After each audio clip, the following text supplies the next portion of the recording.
É galera, o fim chegou para o Naruto, o Kawaki finalmente começou a surtar. Também teve a Himawari mostrando o porquê dela ser conhecida como deusa Himawari, e até tivemos o Koji e seu exército de mini-jubes humanoides. E se você quer ver tudo o que aconteceu no capítulo 77 de Boruto, fica comigo até o final que a gente vai falar sobre tudo que rolou. Meu parceiro, se tu é novo no canal e gosta de Naruto e Boruto, já se inscreve no canal, porque aqui a gente sempre tá falando sobre isso. E dito isso, bora pro vídeo. O capítulo já começa com o Kawaki dando uma dura no Momoshiki, pegando o Boruto pela camisa. O Kawaki fala que sabe que o Momoshiki ainda está ali, desafia ele a aparecer. Vendo aquela situação, a Sarada e a Sumire tentam acalmar os ânimos, porém não funciona, e o Shikamaru tem que intervir mentalmente, apelando para o fato de Naruto ter ficado desolado pela última vez que o Kawaki solou o Boruto. O Shikamaru pergunta seriamente se o Kawaki ainda lembra do rosto do Naruto ao ver o filho dele naquela situação. Depois disso, o Kawaki se irrita e vai embora. Detalhe que ninguém viu como o Kawaki saiu. Boruto até cogita que ele usou o Suku no Rikuna para encolher e assim ninguém viu ele. Porém, ele também pode ter usado um portal e se teletransportado.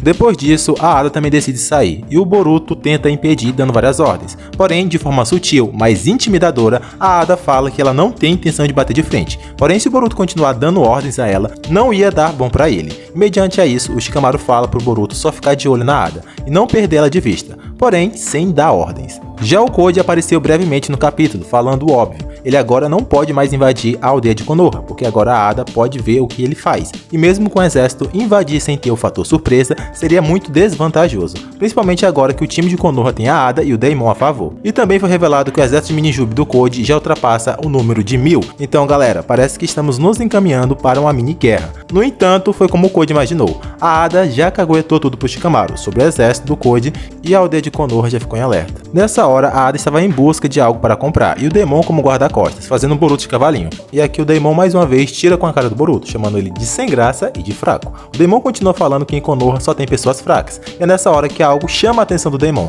e faz ele sair em disparado. E o que chamou a atenção do Daemon foi justamente a presença da deusa Himawari. O Daemon ficou surpreso e se aproxima espantado, e o Boruto então tira ele de cima da Himawari. O Daemon, ainda meio em choque, testa a Himawari a atacando, porém no último momento ele para o ataque. E o Boruto volta a segurar ele. O Daemon fica confuso, como alguém como ela não desviou daquele ataque. Para a Himawari deveria ser fácil. É então que o Boruto revela que a Himawari não sabe lutar e nem sequer é ninja. Nessa hora o Daemon concorda que de perto a Himawari parece fraca.